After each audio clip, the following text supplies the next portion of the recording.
Good evening. I want to welcome everyone to tonight's Baltimore County Fire Department EMS Academy training series. Tonight's topic is going to be best practices for the care of the agitated patient. And we are honored to have our State EMS Director presenting, Dr. Timothy Chizmar. Dr. Chizmar has been the Medical Director for the Maryland Institute for Emergency Medical Services Systems for many years now. He's board certified in emergency medicine and emergency medical services. Dr. Chizmar is local, having graduated from the University of Maryland School of Medicine and did his residency training at the University of Maryland Medical Center and shock trauma in Baltimore. He maintains his clinical practices in emergency medical services and EMS and has participated as a physician with some of the local fire departments. I want to welcome Dr. Chizmar, and we can begin. Thank you. Thank you very much, Dr. Sagel. And thank you for having me. I really appreciate it. I was honored to be able to do the Baltimore County Education Night once before, and it's really great to see how this has grown and expanded throughout Baltimore County and even beyond. So thank you all for having me.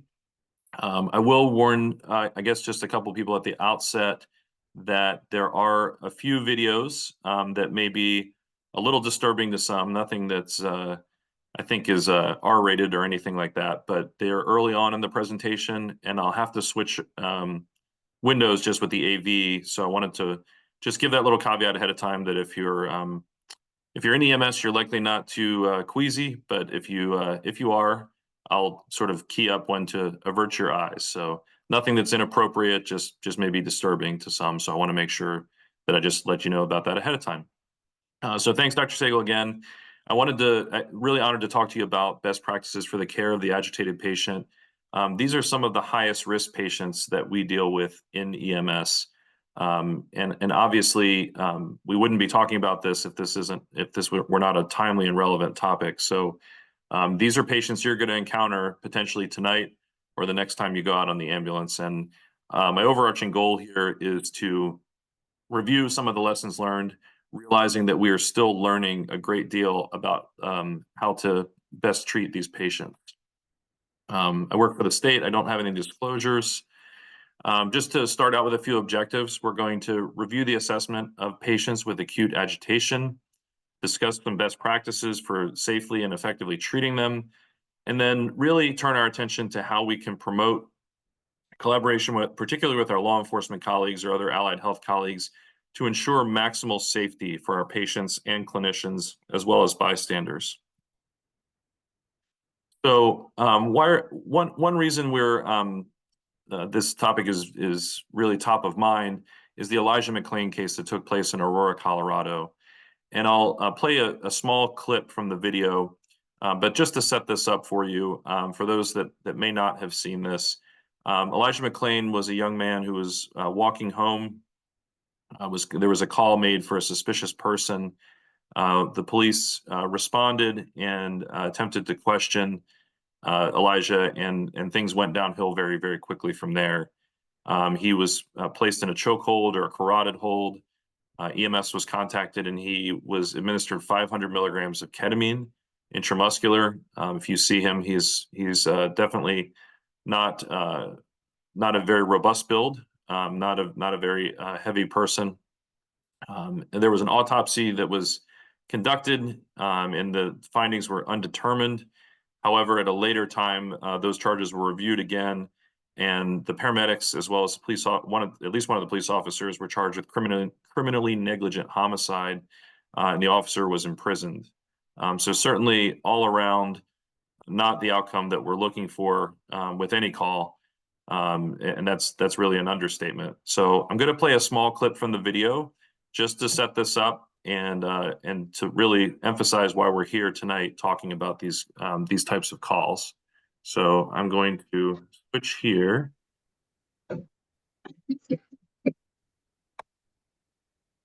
And do a new share my sound.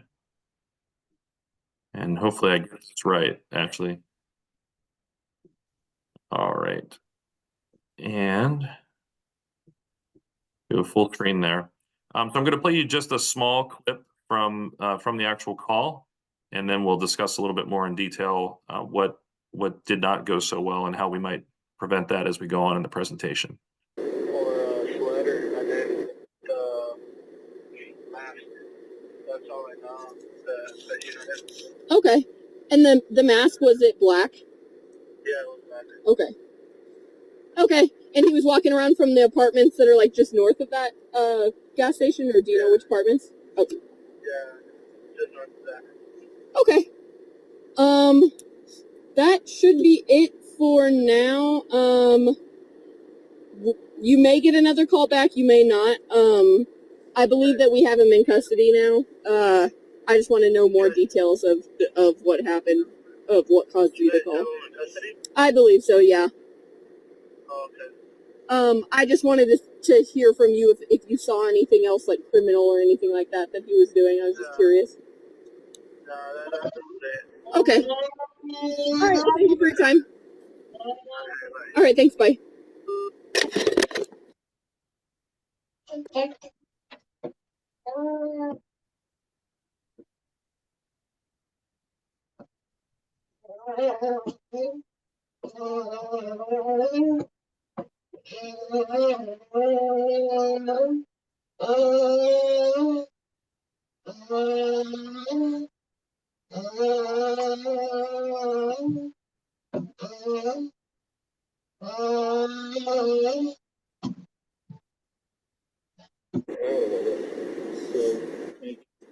No, he just thought it was weird because he was wearing the mask and he was doing a lot of gestures. Yeah.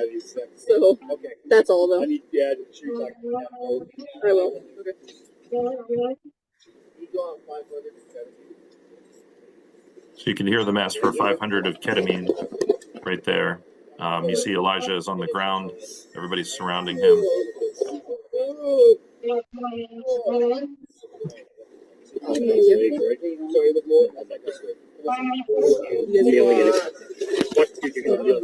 in his puke. Here, come this way. There we go. What are you trying to do? Put his arm down here. I can drop my knee right on his tricep. You can't move.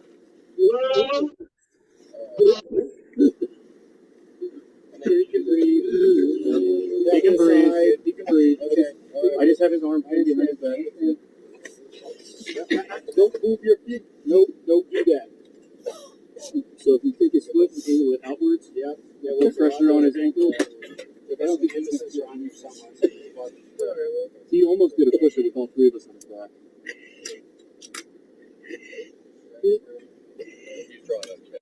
I'm going to pause the video and come back to the slides here.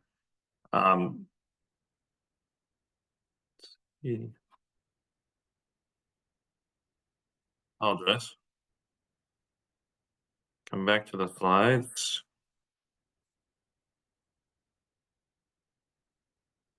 Do share. All right.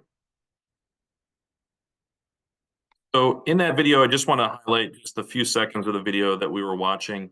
You see that Elijah is on the ground. He's relatively immobile.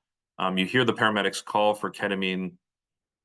You hear that there is concern about his breathing status, and certainly there are at least 10 fire and police personnel surrounding Elijah. So one of the things we're going to discuss as the presentation goes on is our goal really should be to control the situation and protect the patient, and not so much try to render the patient immobile.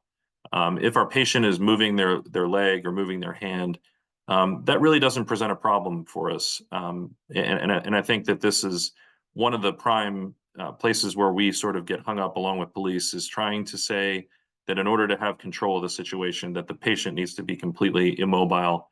And that's just not the case. And as you can see, that's where we can really find ourselves running down the wrong rabbit hole with treatment. So a question standpoint, as I watch this video, I'm not sure about you, but what I think to myself, or what I ask myself, is what went wrong? Was this preventable? And what would we do? What would I do if we were presented with a similar scenario?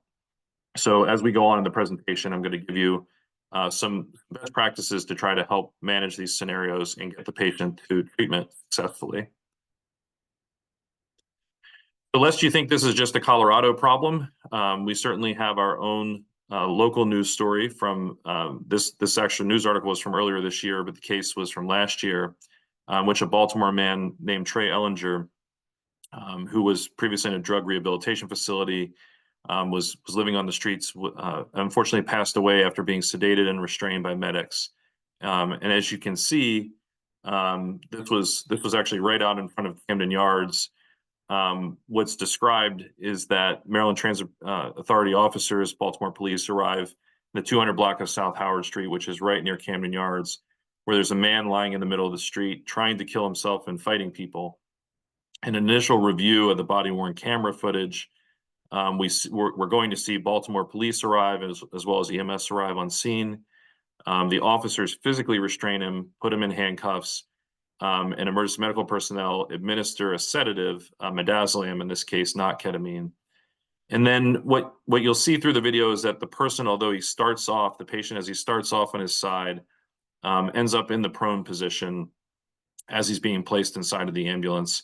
And that is a key factor that we're going to talk about as well, is really making an active effort, not just to not place somebody in a prone position, but if somebody wiggles their way into a prone position or finds themselves in a prone position, that we actively reposition the person in either a side or face up position to try to prevent asphyxia. As the person does go into cardiac arrest, the officer removes the handcuffs and EMS attempts life-saving measures, but as we know is all too common, once we get to this point, there is no turning back. In this case, the cause and manner of death were ultimately determined to be a multi-drug overdose with antidepressants involved, and not the quote unquote the fault of EMS or police, at least according to the medical examiner. However, I think this is a very high risk case right here from our own backyard. I want to highlight this one as well, and this is the last time I'll exit out. Thanks for bearing with me here to video screen. Share again.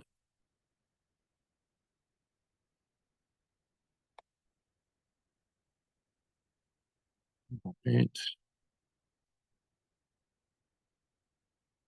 Put him in cuffs.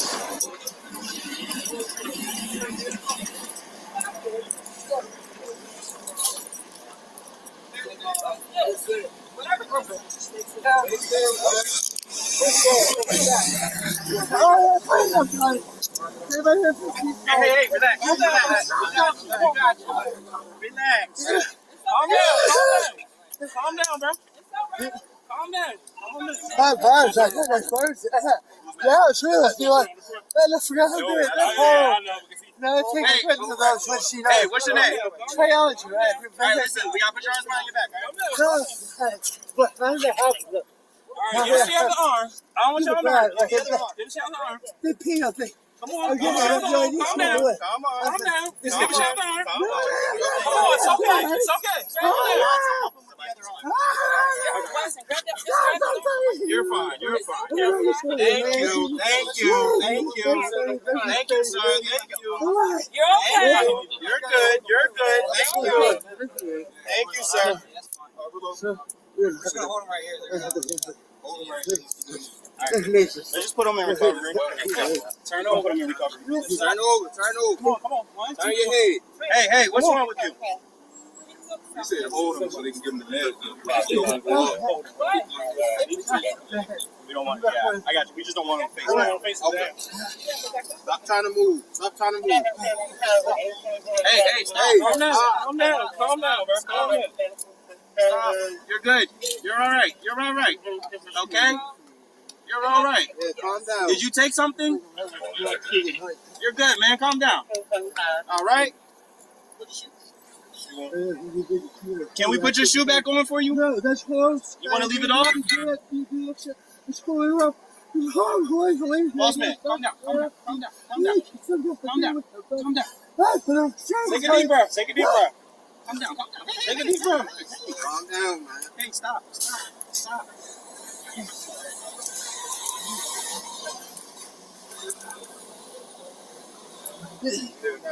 That's I might have life jackets. Go ahead.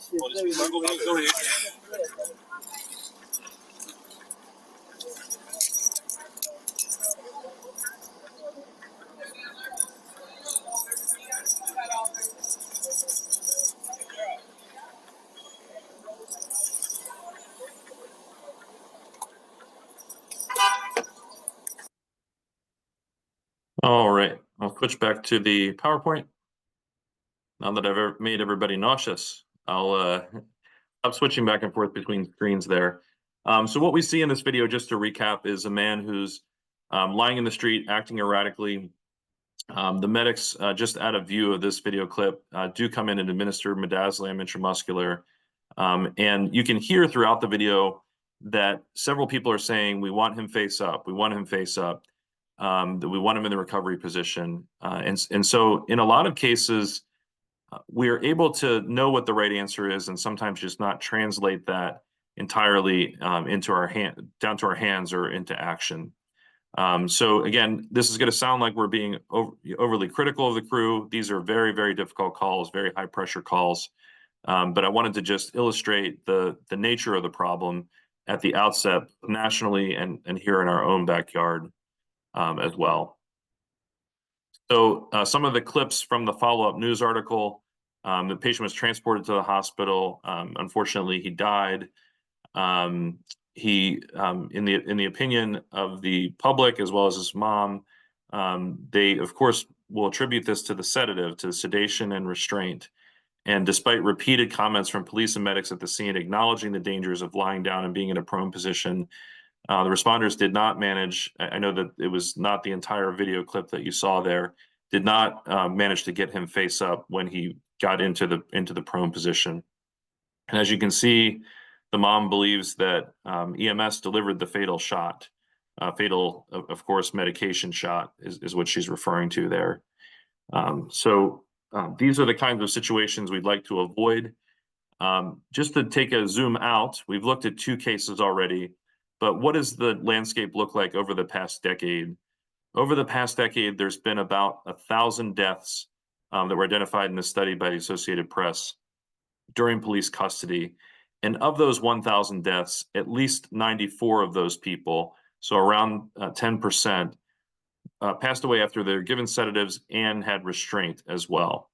And of those, half of the 94 who died were African Americans. So we certainly, if you're not convinced that this is a major problem already, hopefully by the end of the night, we'll be able to convince you of the importance of this.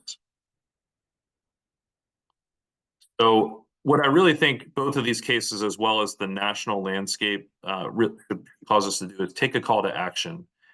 Our primary goal, what is our goal in EMS? Our goal in EMS all the time is to ensure appropriate assessment, treatment, and transport for ill or injured patients. And while we do that in all patients, in agitated patients, it's of paramount importance to protect the agitated patient, whether they're agitated, combative, or violent, from injuring themselves, injuring us, and injuring the public. What I would propose to you as a takeaway for tonight, and we'll go through in greater detail, is a model where we protect, assess, treat, and transport, or PAT. 4 steps to try to remember here. We want to protect the person from injury. We want to assess them and figure out what the underlying cause is. We want to try to treat those underlying causes, and we want to effect transport to an appropriate facility. In this case, really all agitated patients should be going to the hospital and not any other sort of destination. So in order to begin our discussion here tonight, we first need to recognize what are sort of some of the key factors here, or some of the key indicators of a medical behavioral emergency. So while this can be highly variable, some of the common themes that we should recognize are extreme agitation, erratic or irrational behavior, patients who are publicly naked, profusely sweating, have delusional behavior, seem to have superhuman strength or increased pain tolerance, rapid heavy breathing, and particularly known polydrug ingestions. These really should put our antenna up and really cause us to take a step back, take a tactical pause, and take a deep breath and check our own pulses before proceeding. What causes agitation? Because agitation doesn't just occur on its own. The list is multiple, and really what we talk about in medicine is maintaining a differential diagnosis or a list of possibilities, what could be causing the person's presentation. Obviously, intoxication, whether it's substances or alcohol or both, rank very high on the list. Behavioral emergencies, whether it's schizophrenia, bipolar, or another paranoid disorder. Things that we can fix, hypoglycemia, hypoxia, things that we can treat like seizures or the postictal phase of the seizures, traumatic brain injuries, infection, and the list goes on. So my point in bringing this differential diagnosis up to you is that agitation is not an end state. It's not the condition. It's not the diagnosis. It's not the clinical impression. Agitation is a symptom of a larger problem. And it's our job to not only protect the patient, but to assess and figure out what that larger problem is and treat and transport the patient. With all this in mind, all patients who are uncooperative are not necessarily agitated. There are some patients who may be perfectly of sound mind and they are just not cooperative. One of the things as we go through will be inherent for us to do is to assess the person's medical decision-making capacity early on. And so there are some patients, frankly, we don't agree with, right? We recommend that they get a certain treatment, that they be assessed, and they don't agree with us and we don't agree with them.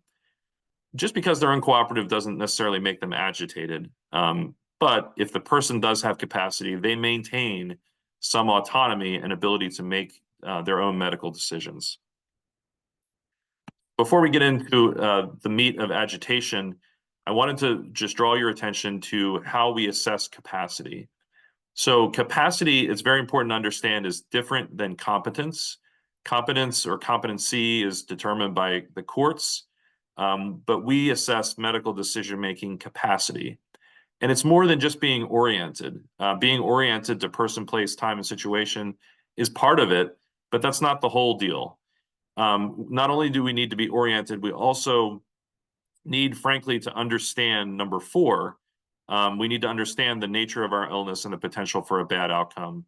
We need to not have our sensorium impaired by alcohol or drugs. Now, certainly there are people who ingest alcohol or drugs all the time, but the protocol offers some indicators like slurred speech or an unsteady gait coupled with alcohol or drug ingestion. And importantly, one way you can very quickly assess capacity is to let the patient know what you're concerned about. For instance, let them know, sir or madam, we think your chest pain may be an indicator of a heart problem, and ask that patient, wait a few seconds and ask that patient to repeat back to you what they said, so that you can understand that they're receiving the message and they're also able to convey that back to you, that it's registered with them and they understand that they're at risk for serious illness or injury by not accepting transport or treatment to the hospital. So getting back to agitation, we've established that the person either does or does not have capacity. But what is our game plan? We should walk into every situation, whether it's a fire, an EMS call, with the game plan.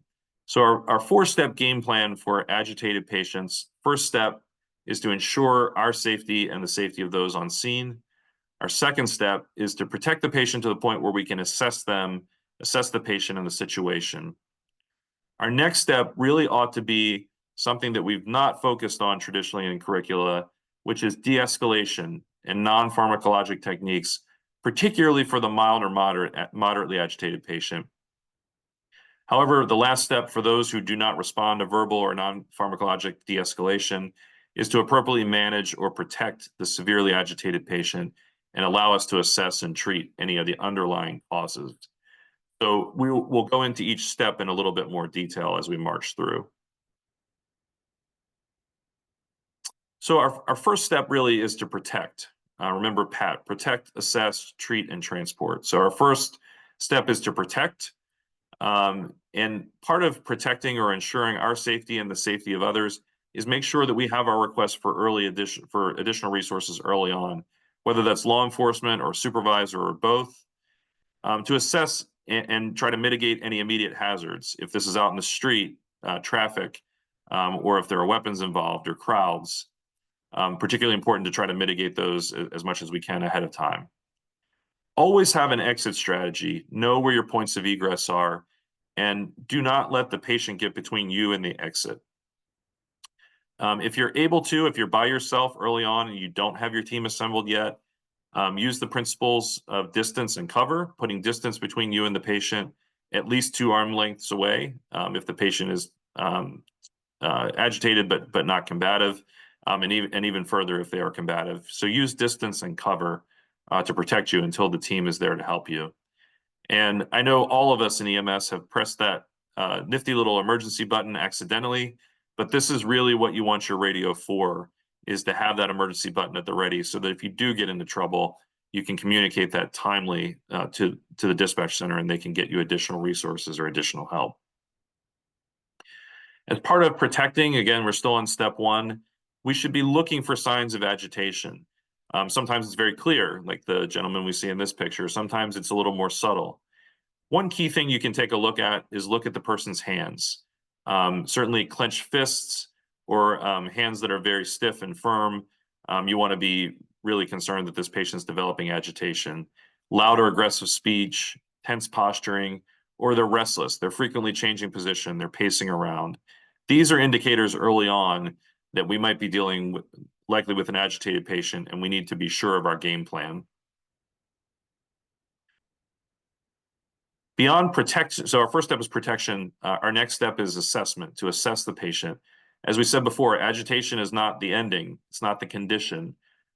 This is not where we say the patient, our clinical impression is the patient has agitation and we treated him with medicine and we move on. We want to evaluate as best as we can, sometimes from a distance at first, for immediate life threats. Is there any dense bleeding or trauma? Does the patient appear to be in any respiratory distress? Are they breathing heavily? Are they breathing fast? Do they have an acutely altered mental status? Are they confused? And then once we've assessed that, communicate the plan to the entire team so that we can be prepared, as many of these cases unfortunately present with, for a sudden decompensation. And I think no matter how many of these videos you watch, it's always very surprising, at least to me, that you can go from walking and talking very quickly into cardiac arrest. So sudden decompensation is one thing that really makes these patient encounters so risky for us in EMS. If there is no immediate life threat, try to gain an assessment of the patient's capacity. They may be upset, they may be entitled to be upset, but they may understand what's going on. And in that case where the patient has capacity, they have a say over what happens next. Obviously, if the patient clearly doesn't know who they are, where they are, or what's going on, is not oriented to the situation and has obvious signs of impairment, the patient lacks capacity, and through implied or emergency consent, we would do what a prudent EMS person would do, an EMS clinician would do, or a prudent layperson would do, which is to try to get that patient help. As you're assessing the person for agitation, realize that agitation exists on a spectrum. This is not light switch on, light switch off. In the protocol, as well as throughout other materials, you'll see this description of mild, moderate, and severe. The mild and moderate patients are the patients that we may be able to de-escalate, frankly. We may have a higher success at de-escalation with non-pharmacologic or verbal techniques. So just to review, so we're all on the same page definition-wise, a patient with mild agitation, we would say is agitated, but they're cooperative, they're making rational decisions. There's not an immediate concern for patient or clinician safety. For patients with moderate agitation, the patient now is irrational. They're exhibiting at-risk behavior that puts themselves at risk or the clinicians. And then finally, severe symptoms would be a physically violent patient that presents an immediate and imminent threat to themselves or to others. Clearly, in this case, in this latter case, we're not able to rationalize or verbally de-escalate many of these patients, if at all, and we're going to be resorting more towards physical restraint or pharmacologic restraint. So assuming, though, that we do for a moment have that mild or moderately agitated patient, we want to try to at least de-escalate and if not de-escalate, at least not escalate. So our goal is to de-escalate here, but at a minimum, we don't want to escalate the situation. We want to monitor and moderate our own emotional response. So think of yourself when you're approaching these situations. Think of yourself as being on camera, because 9 times out of 10 you are. Cameras are everywhere in 2024. But pretend you're on camera and you're showing best practices to a student, to an EMS student, for instance. Think about your posture. Are you hovering over the patient? Are you at the patient's eye level or below? Be cognizant of your posture and your own emotional response. Check your own pulse. Beyond that, our goal, though, is to de-escalate. So you've heard in a couple of the videos that I played for you, the Elijah McClain video, the Trey Ellinger video, both of which are in the public domain. You can play the entire thing on YouTube. You've heard officers or EMS clinicians either yelling at the patient or repeatedly issuing commands or telling them to relax or calm down. Certainly you see flashing lights, loud sirens, and other stimuli, which are certainly not helping to de-escalate the patient. While I certainly realize we need to have our lights activated for scene safety reasons, there may be situations where we're able to get the patient out of view of the flashing lights, loud sirens, and certainly I don't know of many patients that I've treated over the years that will relax or calm down when we ask them to relax or calm down. So I've told you what not to do. What should we do? So, it's always easy to say, you shouldn't do this, you shouldn't do that. One of the things that can be particularly important for clarity for the patient, who's oftentimes confused, is designate a single communicator from the team, so that they don't have 5 or 6 different people saying different things or yelling different things at them. It's very helpful if you're in a stressed or traumatic situation to know that you're dealing with a single calm communicator from the team. And then approach the patient, try to be at eye level or below, and try to let them know that you're there to help them. Whether you say, "How can I help you today?" or "What can I do?" or "What can we do for you today?" Approaching the patient in that posture is less likely to escalate them and may in some cases de-escalate the patient. If you're a fan of mnemonics, I have 2 mnemonics in here. One is the SAVE mnemonic. SAVE stands for support, acknowledge, validate, and name the emotion. So for support, we would like to impart something along the lines of, "I'd like for us to work together, trying to get the patient onto our team, so this is not an us versus them mentality." We need to acknowledge that the patient's in crisis. We need to say something along the lines of, "We can see how hard this is for you." And validate their concerns. We can understand that you're feeling this way or feeling upset. And try to name the emotion. Being able to name something allows the patient to exercise a little bit of control over it and allows us all to exercise a little bit of control over the situation. The protocol book uses a similar mnemonic called SAFER. SAFER aims to stabilize the situation by trying to contain and lower the stimuli. Remember what we mentioned before, try to contain and lower the stimuli, assess and acknowledge that there's a crisis going on, try to facilitate and activate resources that are going to be helpful, encourage the patient to use those resources and take actions that are in their best interest. And then in most of these cases that we're dealing with, this is going to be transport to the hospital, but to transfer care of the person to a responsible person or professional or transport the patient. So our final step in dealing with the patient with severe agitation, helping manage that patient, are the patients that we cannot de-escalate despite our best efforts. These patients will not respond to de-escalation techniques. They do present immediate and imminent threats to themselves or others, and they may require physical restraint or sedation. I guess I would ask you, and perhaps we can tackle this through a poll or just Q&A. I would ask you, looking at Elijah McClain and what you know of the case, and looking at Trey Ellinger in that brief video clip, where would you classify them? Would you classify them in the mild, moderate, or severely agitated state? So that's a question I guess I would ask you to think about, and perhaps we can revisit that. Step 4, though, the key concept is to use the minimal amount of restraint, whether that's physical restraint or sedation, that is necessary to achieve control of the situation and protect the patient and others from harm. So in other words, we want to use restraint or methods that are proportional to the patient's degree of agitation. And remember that control doesn't mean to make the patient stop moving. All too often when you're pumped up and the adrenaline is going, in order to control the situation, you want whatever it is that is causing discord to stop moving. And that really should not be our goal. That's one way that we get ourselves into trouble, is to try to render the person completely immobile. We want to make sure that we're being cognizant of reevaluation and adjusting particularly decreasing the level of restraint as the situation becomes more controlled. And you see in both the Ellinger and McLean scenarios that the level of restraint actually is relatively maintained, even though the situation at least appears to be on the decline or de-escalated, or at least at the very least controlled. A key concept here that if you remember nothing else at all from tonight, never prone restrain the patient, never place the person in a prone position.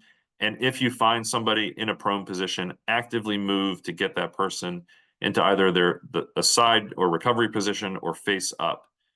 Why should we never restrain the patient? We know when we do this that we introduce the risk of positional asphyxia.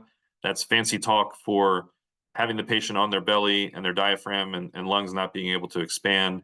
And more importantly, for us in EMS, we can't monitor the airway. We can't get vitals. We can't assess and know that the patient is has stopped talking or stopped breathing. So despite our best efforts at de-escalation, there are going to be patients who require physical restraint. We can't, despite our best efforts through training, there are going to be a small number of these patients. It's important to realize that it may require 5 or 6 personnel to do this safely. So again, if you don't have a large team, it is okay to retreat to safety. It's okay to put distance and cover between you and the patient until you've got your team assembled. We're going to talk about doing it in a safe manner, never prone, nothing over the mouth and airway. We want to make sure that we use 4-point restraints, ideally, medical restraints better than handcuffs, and that we attach those restraints to the stretcher and not the rail of the stretcher. Want to really use caution. I didn't show the video for another case that we had here in Maryland, but we want to really use caution with the reeves. The reeves, as many of you know, can collapse and the patient can sort of get swallowed up by the reeves. They can get compressed, and it's very hard to monitor the patient. Some cases we have to use the reeves to extricate the patient, but we want to be really cautious with the reeves. It doesn't allow us, in many cases, to monitor the patient's hemodynamics or their respiratory status. So with medical restraints, what is it that we want to do? Ideally, we want to have the person face up with one arm above their head and one arm below the waist. This sort of allows the body to stabilize itself in a way to keep the person face up and try to reduce the risk that the person is going to inadvertently roll into a prone position, which is what happens in some of these cases. We'd like to get the head of the stretcher at least elevated to 30 degrees or even in a face up position, as opposed to lying completely supine. If we're tying knots with our restraints, we want to make sure that they're tied with a quick release hitch. So if you're able to, or if you need to do CPR or do some sort of resuscitation or get access, that you're able to release that restraint quickly. Key point is this bullet here. Attach your physiologic monitors, whether that's cardiac monitor, pulse ox, capnography, at the soonest possible opportunity. Keep in mind that these patients can deteriorate and they will deteriorate suddenly, and your physiologic monitors are there to help you. The adage that if the patient's talking, they're fine, they've got an open airway, that's true to an extent. However, I will tell you there are plenty of patients who are talking while they're in the process of physical decline. So while they may be breathing, it won't be for long. Importantly, and I know that this is something that we don't always have control over, if the law enforcement officer restrains, uses cuffs, they should be going with us and with the patient in the ambulance. This has come up in several cases nationwide where the patient is handcuffed and we're not able to get them out of handcuffs. There are actually a few videos out there where the law enforcement officer sadly did not have the key to the handcuff to release that. So we want to make sure that the law enforcement officer is with us if they're handcuffing, and make sure that we have ability to remove those cuffs if that's what's going to be used for restraint. So I'm sure all of you have heard, suddenly we put the person in restraint. Certainly this was the emphasis about a decade ago, and the restraint was the problem, right? That we caused the person, we hastened the person's death. So I want to spend just a second talking and backing up and talking about the physiology that these patients are undergoing. Patients are experiencing and developing hypothermia, tachycardia, tachypnea because of an adrenergic surge, their own catecholamines, their own epinephrine, their own adrenaline. is really causing them to surge. Combine that with a stimulant or a substance, an exogenous source of epinephrine or adrenaline, and you've got a recipe for disaster. And what does disaster look like? In the human body, disaster looks like an acidotic bloodstream. So you've got acids floating around in the blood, followed by hyperkalemia or high potassium levels. And all of us know that hyperkalemia is bad. Hyperkalemia can cause sudden arrhythmias or sudden cardiac arrest. And the sequelae go on and on between muscle breakdown or rhabdomyolysis, acute kidney injury, or what we call DIC as well, where the patient forms clots in the microvasculature. So this is what's going on at the physiologic level. And obviously, we want to protect our patients. Sometimes we will need to do some restraint, but we want to try to de-escalate the situation as much as we possibly can in a timely way that's really going to decrease the risk of the person going through this adrenergic surge. Talked about the physical restraint. To go over to the pharmacologic side here for a moment, we want to tailor our therapy based on what we think is leading to the agitation. In some cases we won't know, but this also helps us keep in mind that agitation is the symptom. It's not the end state. It's not the diagnosis or the condition.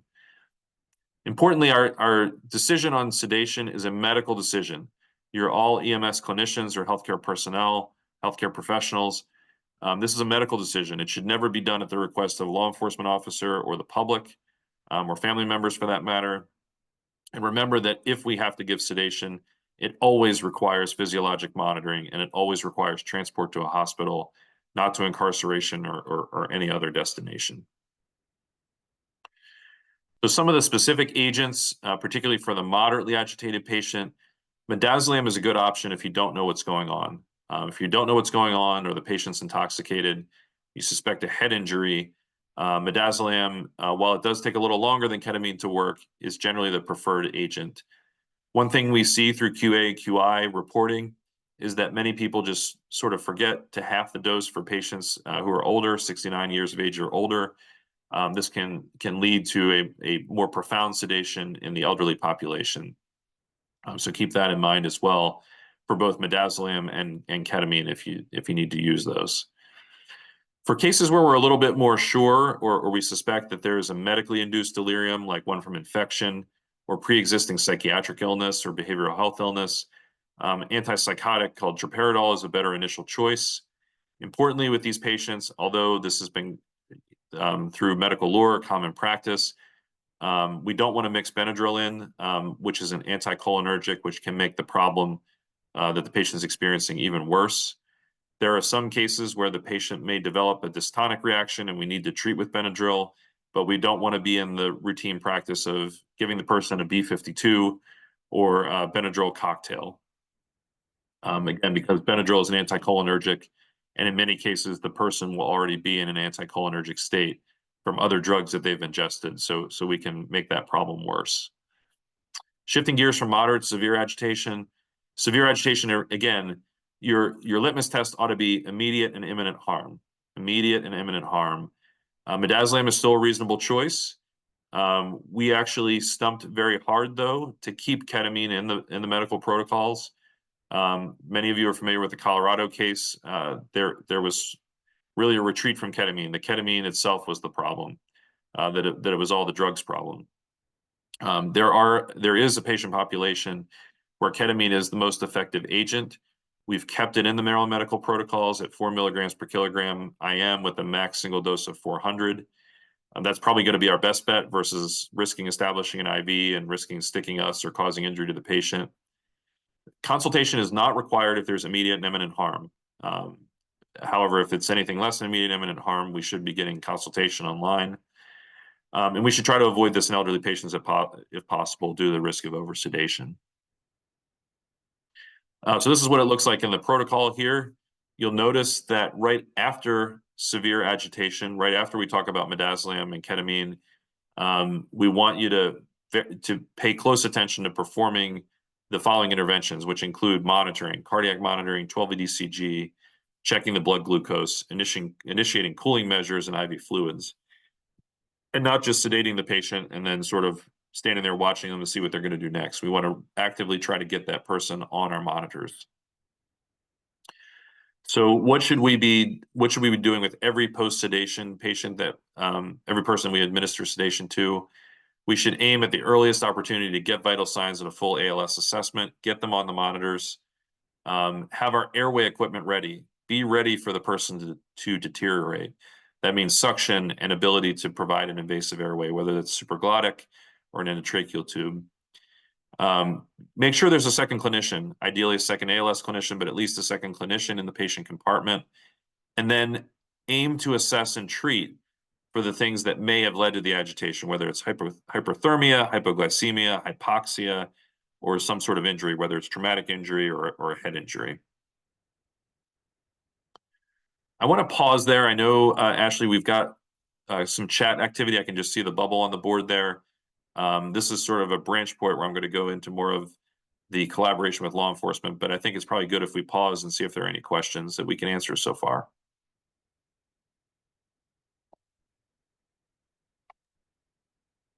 Or Dr. Sagel. Actually, I have one for you in relation to the drug therapies. Although I definitely think in that first case, the 500 milligrams of ketamine is an induction dose, and no wonder he stopped breathing. But in these hypermetabolic states, you wonder if a medication has ever been considered, and I don't know if you would know this in the emergency medicine realm, of like dantrolene or Ryanodex for these hypermetabolic syndromes. Yeah, so that's a great question. So, and I know Dr. Sagel's in the anesthesia world where they have to be very cognizant of malignant hyperthermia and dantrolene as well. The literature that I'm most familiar with is that it hasn't been terribly effective, at least more effective than routine IV fluids and cooling measures, Jeff, at least for this sort of induced pathophysiologic state. Because there are some malignant hyperpyrexia syndromes separate that it has worked in, especially for drug reactions like meperidine or something that someone shouldn't have gotten. Yeah, and I think some of it is also probably the availability of the dantrolene. It's probably not readily accessible on the ground floor as well. But yeah, I'd love to explore. I have delivered it to the ER before. Have you? Oh yeah. Yeah. We've gotten a call for it. It's very expensive. Yeah, We keep the OR. Yeah, that's the other thing. Well. Yeah, no, it's a good thought, and I will have to kind of revisit the literature because it's always changing. Okay. But certainly any questions we have here about sort of the management, just wanted to give everybody a pause. Anybody that knows me knows that I can talk for a long time without pausing, so I wanted to make sure that we give everybody a chance. Looks like we had one question here. Oop. Just trying to read the chat. I think Philip says they're seeing more and more responses to licensed elder care facilities for agitated persons. Obviously, this is different pathology and challenge than we've discussed tonight. Are there some quick suggestions, or is this a topic for another evening? Philip, I think that's a great point. One of the things that I alluded to, although I didn't go deep into it, is that we have patients, unfortunately, who have dementia or delirium and dementia. And in some cases, we do need to de-escalate them. Typically, acutely, not over the long term, the antipsychotics will be helpful. Obviously, it really depends on what's causing their underlying agitation. But typically, a low dose of the antipsychotic, for instance, droperidol, can be helpful at very low dose. If we use midazolam, certainly we just want to be cognizant that we're cutting the dose in half.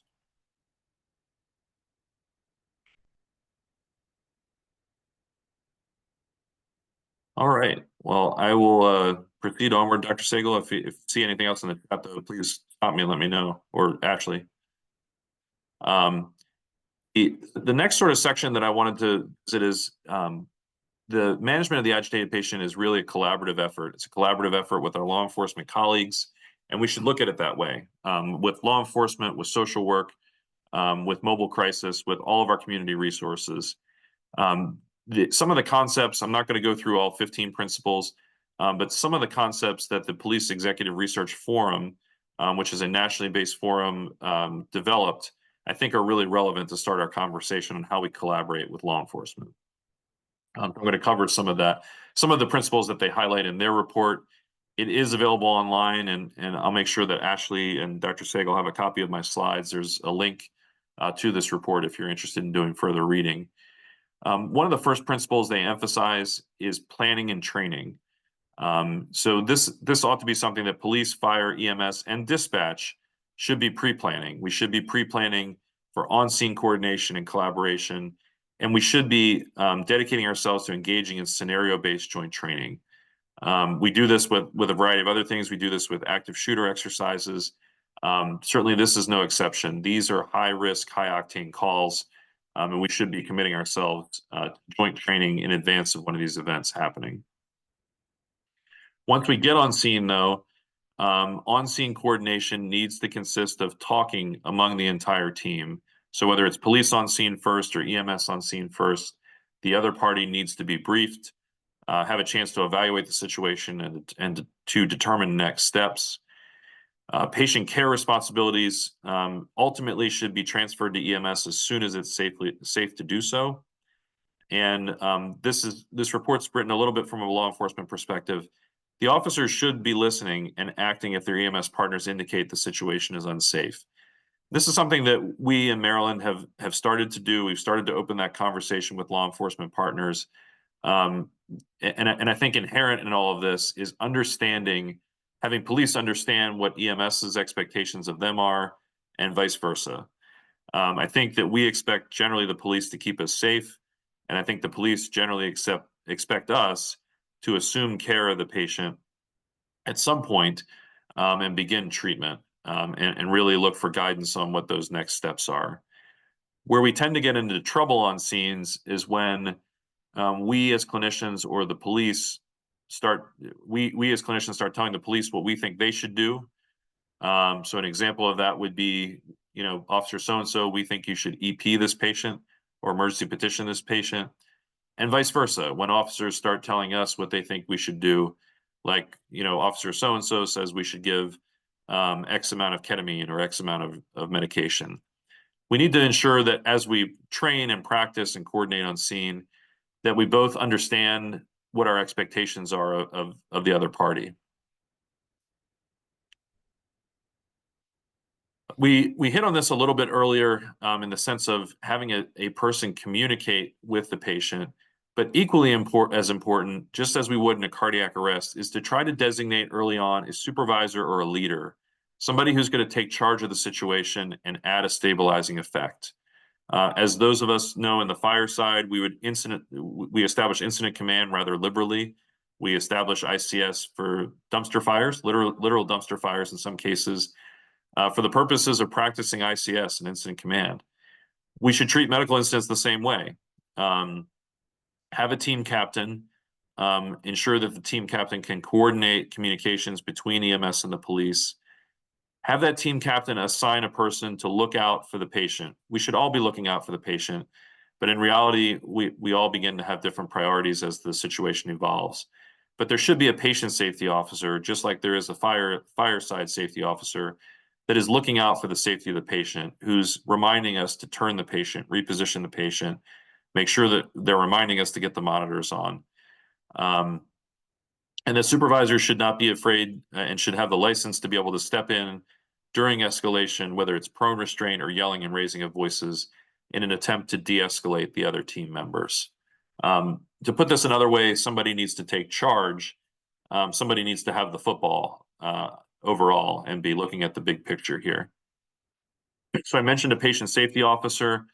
This does not have to be a formal thing, but it does need to be somebody who's continuously monitoring the person's condition while restrained, realizing this can change in a matter of seconds.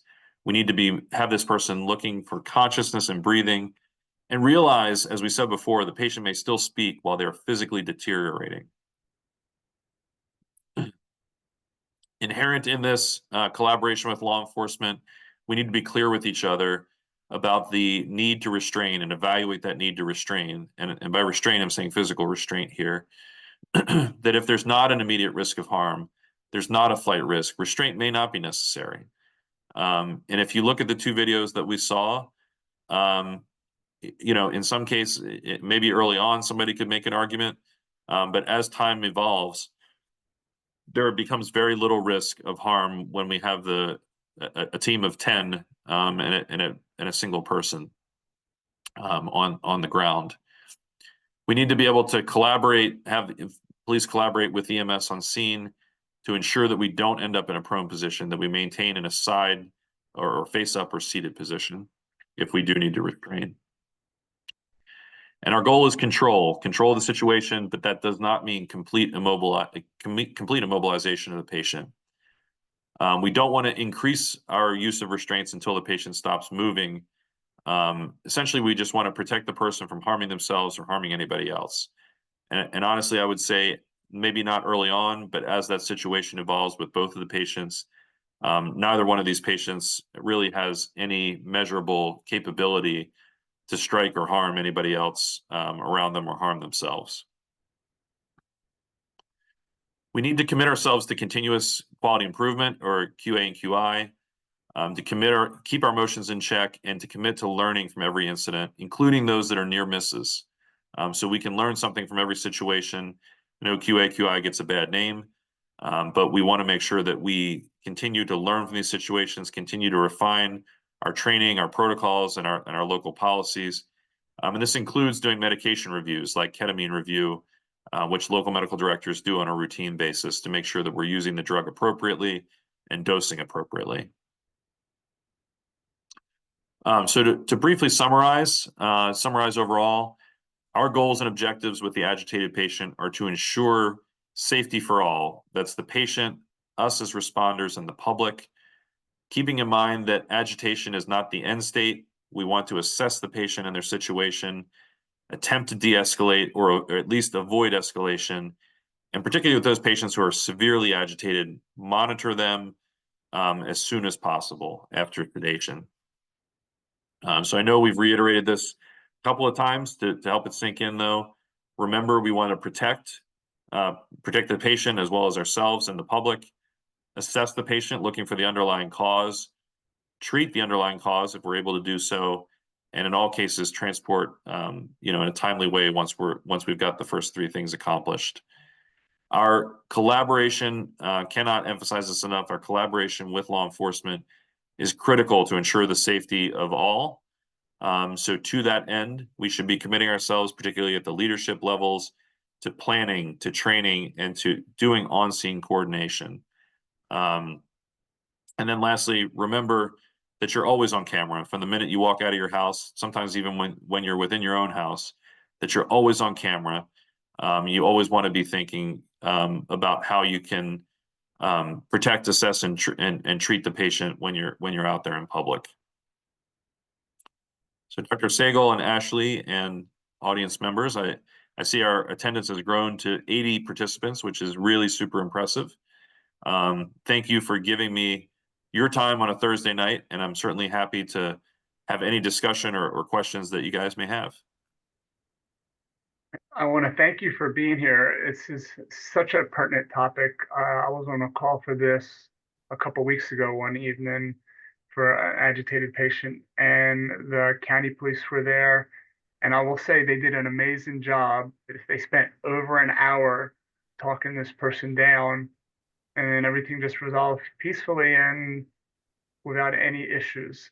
But it just, the idea to move fast isn't always the best thing sometimes. Sometimes it's just slow and talk and let the patient sometimes lead. That can help. Yeah, I think there's an adage that goes something like this, that people don't always remember what we do for them, but they definitely remember how we treated them. And that goes for the patients as well as their family members. So we cannot know, we don't always know what the right answer is, but if we're kind and compassionate and we're calm and reasonable with people, generally patients and families are going to work with us as opposed to against us.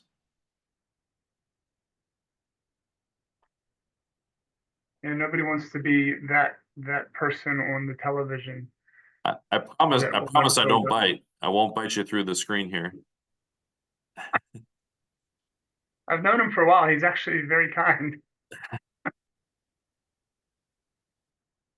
And again, just in the remaining moments here, I want to thank all of you. I know that you have an incredibly difficult job.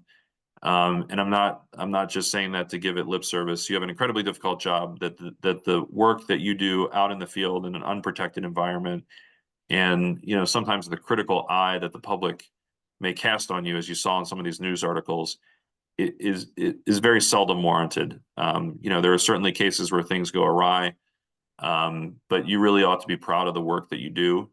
It's an extremely challenging job. You do it all hours of the day, all hours of the night, in all sorts of weather conditions. Sometimes without a lot of thanks, oftentimes without a lot of follow-up.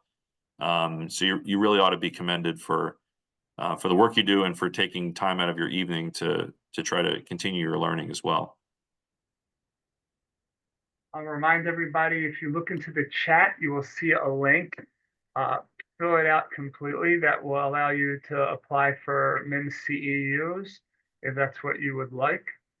But you have to do it now. It's in the chat. Please fill out the link completely.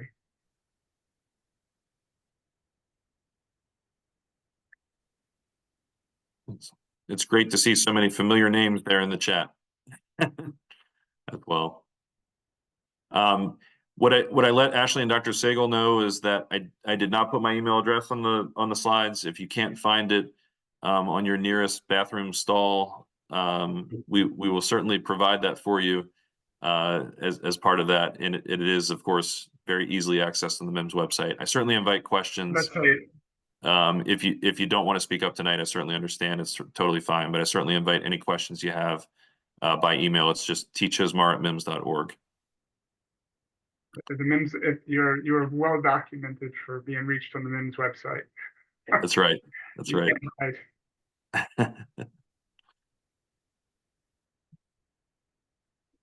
Well, Dr. Sagel, thank you very much. I mean, I will certainly stay online and certainly be happy to take any questions if they come in. Somebody would like to know if you could put a copy of your slides on the MIEMSS website. Yeah, I certainly could, but I probably would be better in your hands, Dr. Sagel. That way you can distribute. Which is fine. Would that be okay? That would be fine. Okay. We can do that. Yep. And then eventually this will be available for people to watch again and again. Very cool. That will be coming. We're creating quite a library of all of these talks. Yeah, I saw that. It's very, very impressive.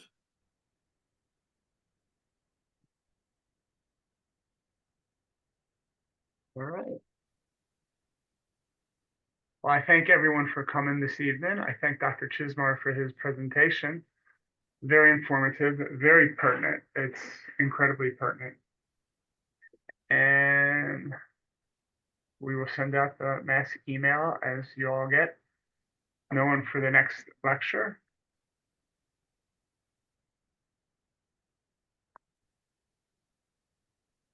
If anybody has any questions for myself or Ashley, we'll hang for a few more minutes and you can ask. Now is your opportunity.